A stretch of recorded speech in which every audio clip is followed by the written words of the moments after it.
So they are. What are they doing? They're putting out nitrogen with a nitrogen applicator we built. Yeah. I guess you call it, or what do you call it? Side dressing? I think it's called like knife injection, because your side dress is like when you let it spray out. This is going in the turf. I believe that's called knife injecting, because we're cutting a hole and then we're letting the. Oh damn. Look how close that is. Yeah, that's. Why would you put? That's pretty sketch. Yeah. So what the thing we were working on earlier in the week or last week, was it last week? Something like that. Is these coalers, which are just discs that have like a little ripple in them a little bit. They cut open a slice here, and there's a. I think I showed it in that video. There's like a little piece of metal that lets fluid through that comes in right behind where this thing's cutting, and it pours liquid nitrogen into this slit right here. And you have to be really careful with liquid nitrogen because it'll evaporate if it's not put in with water or water coming right after.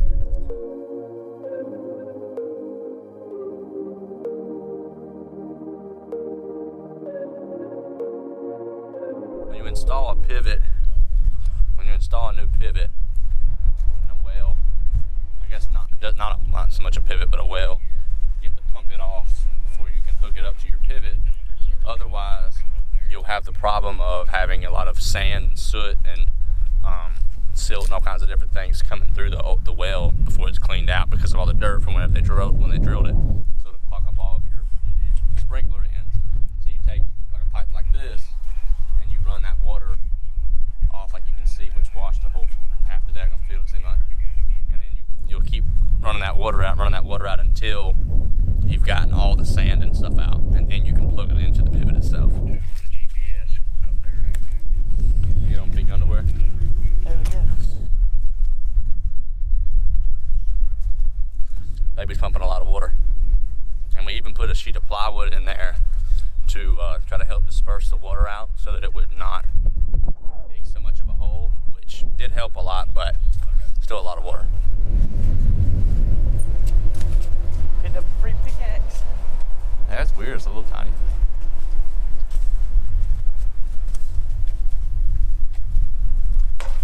Y'all need any help?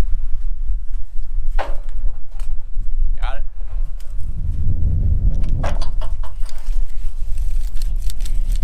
Wasn't right, I'll tell you that.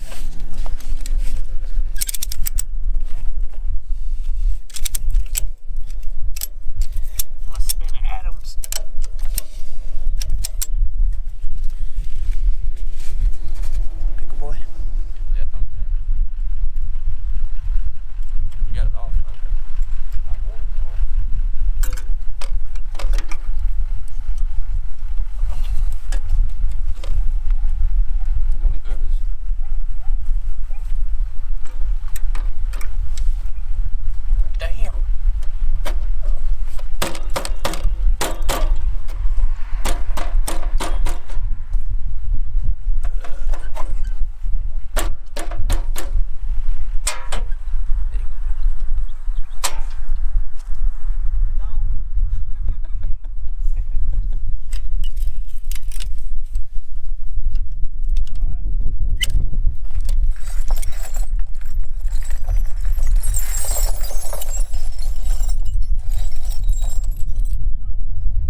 water in it from the well, and the water may be discolored, but as long as it's not, doesn't have sand or anything in it, it's okay. So we're trying to find out if there's any sand in there. Here, Luke, you want to put some water in it?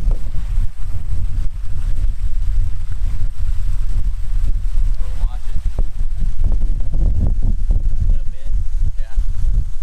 No, it's down there at the bottom.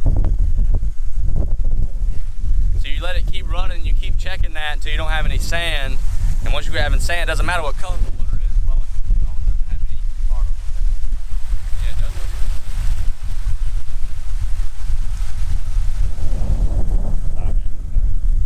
Is that alright or not?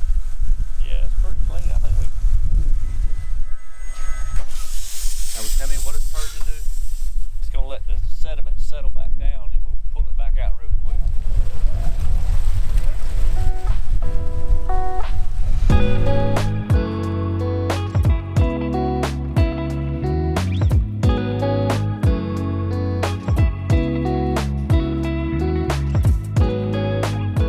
Show you something that Scott had pointed out to me. It's kind of hard to tell from maybe this view, just off in the distance, but if you look closely here, this was a 6-row planter.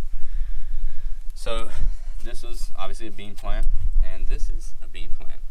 But if you look, there's a significant difference in the size of the two. And actually, not just the size, but there's a lot of spacing that you don't notice in this row here, where you see it here, and that's because even though the plant's probably there, this plant's here, it's much smaller than even this plant, but way smaller than those plants. I just wanted to point that out because he had mentioned that to me, and you can see if you look, this row, these 6 rows here, and look right to your right, and you see really thick, healthy plants. Of course, these are not in bad shape necessarily, but what happened was I think I was planting when this happened.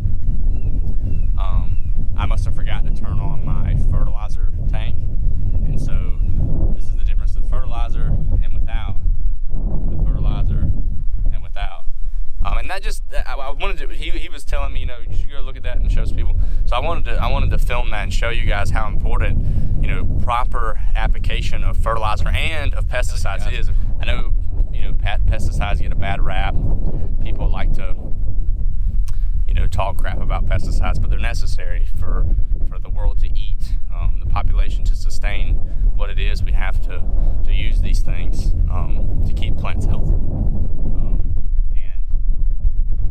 Without them, you're going to get a much smaller plant, much less yielding. And for a farmer to make money, it's necessary, And I also want to point out too that, this is not just important for the farmer and his making him a living and his yields being up and him getting paid more money, but it's also important for the consumer, because that right there would, if every field had smaller plants, that they were organic or they were just not yielding as much, the price to the consumer would go up because there would be less supply, right? Supply and demand.